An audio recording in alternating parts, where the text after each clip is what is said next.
Simon! Why have I started it like that? No one really knows. But how's it going? Hi, amazing, thanks. You? Yeah, is that true? Yeah, I feel amazing. Yeah? Well, why? How have things been going recently? Things have been very interesting in the last couple of years. Yeah, okay. So if we go back 20 years before we get to how interesting they've been in recent times, if you have a quick look at this, this is a letter I wrote to myself 20 years ago, and the reason why we're standing here in this slightly surreal moment down at the lakes, which we used to frequent as children. If you just have a quick look at this line here, if you want to read it out, the one that starts, I think, and just gauge your reaction to that, please. I think it is a bit pointless, Simon and Kaz going out with each other because they never speak to each other. What are your thoughts on that? Well, I'm assuming that Kaz is Caroline Barber. I don't know, but you were going out with her. I was hoping you might remember, possibly. This was in 1994, early 94. I don't know if you... Maybe it wasn't Caroline Barber. Who else would there have been? There was Caroline Mills. Was Caroline Mills, wasn't there? No? Yeah, definitely not her. No. Or someone in our tutor group. Who else was there called Caroline in our tutor group? I don't know. I have no idea who that is. So it clearly is pointless us going out with each other because I don't know who she is. Maybe it was an imaginary girl that I just made up because I couldn't go out because I couldn't make it with any real girls. Yeah, quite possibly. How did it go with the real girls back then? I wasn't particularly successful with real girls back then. I think at school, I remember having a big crush on Nicola Webb. Yes, I think lots of people there. Yeah. Connie Bond as well, or Nicola Webb. Yeah, quite liked Connie Bond. Yeah, but you were more of a Webb person. I think I often thought there was a bit of a division there between who preferred Webb and who preferred Bond. But clearly, you fell on the Webb side of the fence. I did fall on the Webb side, and I remember we had science together, and we used to sit together. And we used to be like good friends and stuff. And I used to go around to her house quite a lot. But she went out with Steve Nicandrew, I don't know if you remember. Yeah. And there were times when I think we could have maybe got together after they had split up, but I didn't really have the balls to actually do anything about it. And I remember one time actually, we were sat down the wreck, and we were drinking cider together on the slide, and I remember feeling her breasts. I don't know how that happened, but then I didn't follow through with anything else because I was like shit and didn't know what to do. I didn't have any balls or any confidence. Happy memories? No. No, how come? Yeah, I don't know. I was just joking, really. I think they're fairly happy memories. Yeah. But of that incident. Yeah. Of that incident, I think I would have liked to have been more confident to be able to have done something with it. So it's more of a learning opportunity rather than a happy or sad memory. Yeah, well, in terms of that sort of confidence and things like that, because I mean, personally, that's something I've suffered from, or probably still do to an extent with women, that I just find it, in terms of getting into conversation with them, when I'm actually in conversation in a group, I think I've got interesting things to say, it works okay, but it's just that initial, you see a hot girl in the bar or something nowadays. Yeah. Do people still call them hot girls? I'm not sure, but you see a hot girl and you think, I'd really like to go, and have a chat with her, but there's just something, I don't know if it's just like rejection in the past or something like that, probably, but that kind of prevents me from doing that. But what about yourself nowadays, with that learning process to gain that confidence? How did that come about? Is it there now? It definitely is there now, yes. Really? The reason I'm hesitating is because I'm wondering when to tell you what I do now. Right, okay. But I'll lead up to it, actually. Yeah, sure. Can I just grab my of course, mate. Yeah. So, a couple of years, during my 20s, I was in Let's get to it, yeah. I was in a long-term relationship with a girl, and I was in love, but then we kind of fell out of love and we split up. I then went into the dating world and tried some online dating and some speed dating, but without really any success. Okay. And at that point, I didn't have any confidence to actually go out and meet people for real. It was exactly like you were talking about. You're in a bar, you see some women that you like, and it's like, how do I go up and how do I start a conversation with them? And I had a couple of really pivotal moments in my life, which one was that I read a book called The Game.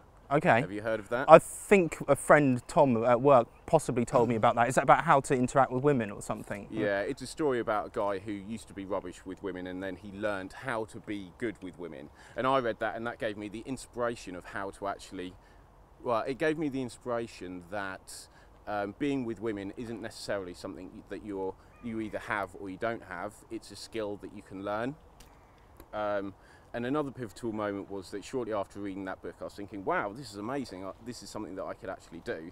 I went to Magaluf on a stag do, which was Matt Woodmore's stag do, which I was the best man for. And over those few days, I think I chatted to a couple of women, but didn't even snog a woman.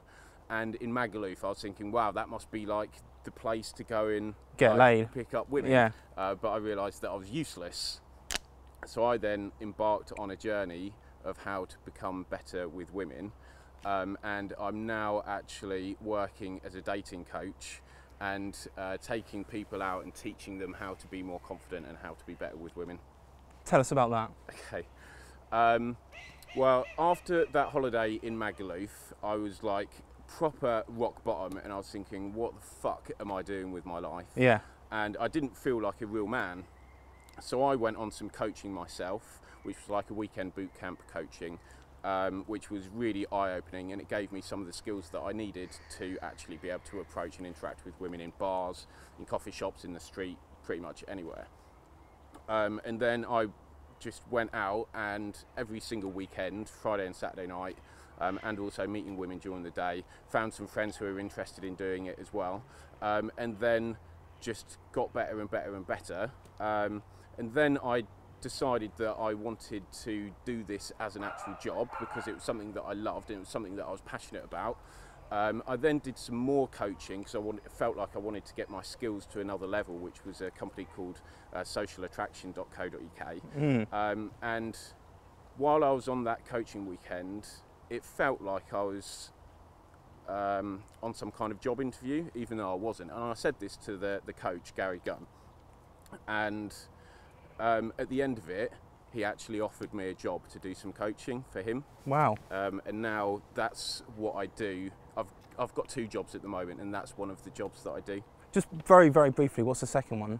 I work for National Grid as a project manager. Okay, so back to the first one. That sounds done as fuck. Yeah, it's dull as fuck. Hence why I'm not doing it. Yeah, the first, mate. This is, you know, my first reaction is this is, you know, really, really interesting. Like you told, you know, when we made contact via Facebook earlier on in the week, you said it was really interesting. And I was speaking to Hilda, you know, who's filming today, and we were wondering what it was, and we were thinking, you know, is he a porn star? Because, you know, that's probably the dream. You know, like I went to see old school friends, and you know, now one of them's a porn star. You're not doing that quite clearly, but Really? well, when you say really, do you mean? Oh, what? I thought you said that one of the other friends you saw was a porn star. I wasn't listening. No, sorry. My Yeah. point was we were predicting you may be a porn star or Okay. something like Yeah, that, but yeah, I'm not a porn star. obviously not. But just, I mean, in terms of that, I mean, that's not something you'd be predicting when you were younger at all. No way. If someone had told me when I was 16 Yeah. or when I was 25 or even 2 years ago that this is something that I would be doing as an actual profession, then I would have laughed at them and told them they were stupid and sent them off to some mental institution because Yeah. they were clearly mad. But when it was a really pivotal moment when I became single and I realised that I needed to get another girlfriend, and I realised that I didn't have a clue what to do. And it almost made me feel like less of a man. Yeah. And I wasn't happy with who I was. Yeah. And I realised that it was something that I just had to overcome. And that's why I've been through, well, a long journey over the course of the last couple of years, which has had some amazing moments, and it's also had some moments where I've thought, what the fuck am I doing this for? Some moments when I've gone out on a night out and every interaction's gone really badly and I think, well, why am I doing this? This is just you out in a pub or a bar or a coffee shop on your own. It would be, well, I have gone out by myself Yeah. before, but I normally go out with a couple of friends who are interested in the same thing. Okay. Which is to go out and to meet women. Yeah. And yeah, I've got to a point where I could go out on a night out and get a few girls' numbers on a night out, maybe get a few like snogs and maybe even take a girl home with me. Yeah. And I've dated loads of women over the last couple of years, and what I found was that I've got to a level where I'm pretty good now and I know what I'm doing, and I've helped some of my friends, and I found that really rewarding. And why I wanted to get into this as a job is because I've been through a real journey myself, and I feel like I can really help other people who have been in similar positions to me to actually find love and find romance.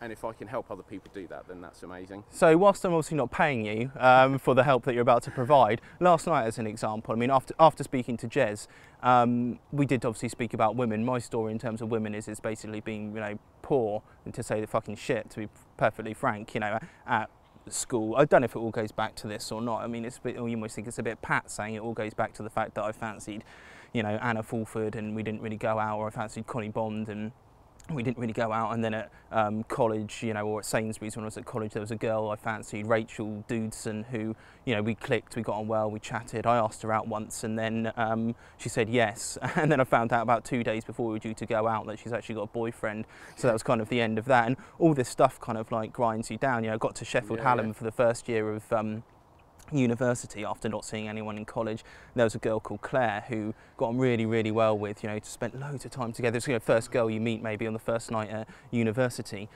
You know, and you think this is going really well, then it gets to the stage, oh, do you want to, you know, take it a bit further or anything? And then there's just nothing because you're not interested, you know, in you sort of on a physical level. And all that stuff is just really hurtful, I think, over the years. It kind of like, you know, builds up inside you, and you kind of think to yourself, this is where the confidence is shot, you know, shot to pieces. Yeah. You know, you kind of think to yourself, oh, you know, there's a really hot girl, etc. You know, I'd like to be able to go and, you know, do something with her. Obviously, there's a sexual attraction, but as you get older, there's the sort of companionship element, isn't there? Yeah. You know, so I've lived alone, you know, almost apart from university, you know, with mates and stuff like that, since moving out of home properly, maybe 5 years ago, been living alone.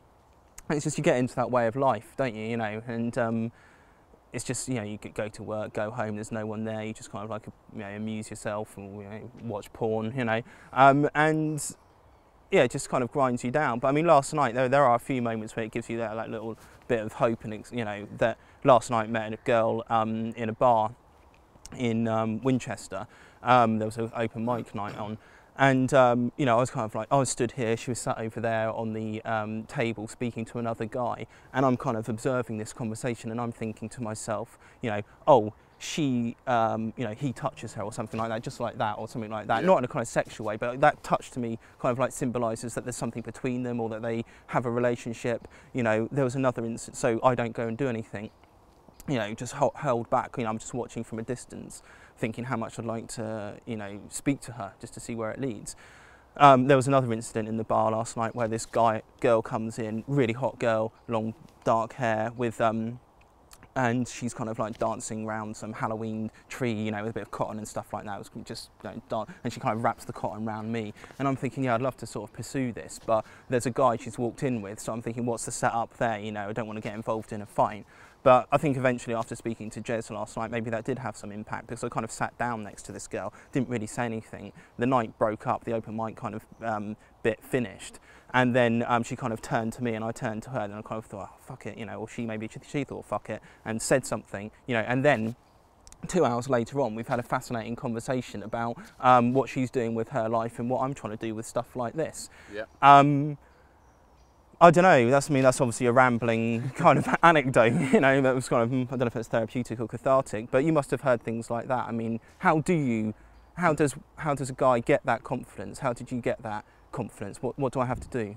Well, one thing I would say about a couple of things that you said, you made a lot of assumptions about those girls, and you assumed that they were out of reach, or they were unavailable, where actually you're making negative assumptions rather than positive assumptions. So I would always assume that a girl is single, and I would always assume that a girl is attracted to me, because that's a much more empowering belief to have. So even if there were those two people sat at the table, you could have started a conversation with them both, yeah. Which is, you could start a conversation in an indirect way. So you could say to them, oh, hey guys, have you ever seen Come Dine With Me? Really? Just like a curveball? Yeah. Yeah. And then there would be like, yes, because everyone's seen come dine. It's on every fucking day. And then you could say, because my friends have challenged me to make a come dine with me style dinner, and I'm not sure what to do for dessert. What do you think I should make? Brilliant. Okay. So you're starting a conversation with them both. Yeah. In a way which doesn't actually look like you're hitting on them. Yeah. So then they don't have a defense mechanism of like, oh, why are you hitting on me? And then after you started the conversation, you can then make an assumption. You could say, oh, are you two together? You make a great couple. Okay. Because then if they are a couple, they will say, yes, we are. Yeah. If they're not, the girl will be like, no, we're not together. Yeah. And then it makes it completely clear. But you're almost asking in a way because you're giving them a compliment, right? Rather than trying to find out if she's single because you're trying to hit on her. Okay, so point 1, come dine with me. Point 2, it's are you brilliant opener. Really? Yeah. What were girls said then with that one? Well, normally I will give them some options. So I will talk about what the starter is, what the main is, and then I'll give them 2 options for the dessert. Where did you read? Did you think of this yourself, or did you read it in that book? Something like. Well, it was Gary from Social Attraction who told me about it. Yeah. Okay. But then you can get quite creative, and you can come up with absolutely anything. So this week I was writing an article about Tinder. You remember? Yeah. I was asking you questions, which was about what the best opening line is on Tinder. Okay. And I've written an article about it, which is available on socialattraction.co.uk. Right. If you would like to read it. Okay. I'll send you a link. Yeah. And I was out on Wednesday night, and there were 3 really hot girls in a bar. Yeah. And I went up and asked them, and I said, do any of you guys use Tinder? Yeah. Because I'm writing an article about it at the moment, and I'm interested to know what you think the best opening line is. Right. Okay. And then at the end of the conversation, I got one of the girls' numbers, and I got a text from her this morning. Well, I've been texting her over the last few days, and I've got a text from her this morning basically asking me out for a drink, or telling me that she wants me to buy her a drink. Brilliant. Okay. So that's just, yeah, so you've, with both of those situations, come dine with me and Tinder, it sounds like you're aware that people watch, like you say, you're aware that people watch Come Dine With Me, so they do have a response to that question. Tinder, you're aware that it's popular, that girls, whether they use it or not, they've probably seen their friends play with it down the pub or something like that, and interacted. So you've gone with a question where there's, there's a high likelihood you'll get an interesting response, or a conversation will start. Yeah, the key is that you're asking them their opinion, which could be about anything. Yeah. But because you're getting their opinion on something, you're engaging with them in a different way to what most other guys would do, so it doesn't appear like you're hitting on them. Yeah. And that's what I've found from my experience is the best way to start an interaction, because there's actually no risk of rejection. Because if you go up to a girl and say, oh, hi, I think you're really cute. Can you stop doing that? I think that you're really cute. No, just carry on. Can I buy you a drink? Yeah. Then they could either say yes and it could go well, or they could say no and they could be like, fuck off. Yeah. Whereas if you're asking them a question like, what would you make for dessert on Come Dine With Me? Yeah. The risk of rejection is really, really low. And that rejection is because they're thinking, are they thinking you're not trying to come on to them? Exactly. Are they genuinely thinking there's, yeah. Oh, wow, that's fascinating. And that's what we teach guys on weekends. Yeah. Are different ways to engage in conversations with women that they find attractive, with which have the highest chance of actually leading on to a conversation, so that they can then display their characteristics and try to get the woman attracted to them. Yeah, and in turn, when you say teach guys on a weekend, from that statement, I'm kind of thinking to myself that there are a lot of guys who need this teaching or want it. Yeah. Because it's interesting, right? Meeting women is probably one of the highest things on most guys' agendas, or their priority list, because everyone wants love, everyone wants to have that excitement. But it's something that no one teaches. You go through school, you learn maths, you learn history, you learn science, you learn German, stuff which actually isn't any use to you whatsoever. Whereas meeting women and engaging with, well, anyone really, and starting conversations with, it could be guys as well, just for like friendship or just for fun. Yeah. No one teaches you that stuff. No. And it's something that some people have naturally, and some people learn as they grow up, because they might be in situations or environments like they have a big family and they interact with people all the time, but other people don't have that naturally, so a lot of people need to learn that. And that was like me. How fulfilled are you with this? Because, you know, there is often in terms of the job, it sounds like you're fulfilled, which is great. So I suppose therefore you are fulfilled, I'm presuming, but maybe I shouldn't be presuming as you've been telling me. What I'm trying to say is there's this assumption that possibly a guy who fucks around, you know, goes and shags loads of women and stuff like that is possibly, you know, looking for some kind of love on a, you know, on a deeper level, you know, whilst they're getting, you know, sexually satisfied, you know, ultimately they're probably looking for the one. Maybe that's an assumption. You probably know more about me, more about this than I do. But you personally, you're in this kind of game. Obviously, it's work as well. But are you looking for? You had that relationship with a girl back then. Are you looking for something like that again? Yeah. You are. Ultimately, that's why I started this, and that's why I wanted to become better at meeting women, was because I was looking for the one. Well, I now still am looking for the one. However, I have full belief and full faith that I will get there. Yeah. It's just I'm fucking fussy. Okay, 2 questions. What elements of a woman what are you looking for in a woman? Let's go with that one first. Okay. Well, I want a woman who's very attractive. Yeah. But I also want someone who shares the same like ambition and drive as me. Someone who likes to have fun and someone who doesn't take life too seriously. Okay, and why did you break up with your girlfriend? Because I was bored, to be honest. Mm. But also because I think it was more because I wasn't happy with who I was as a person.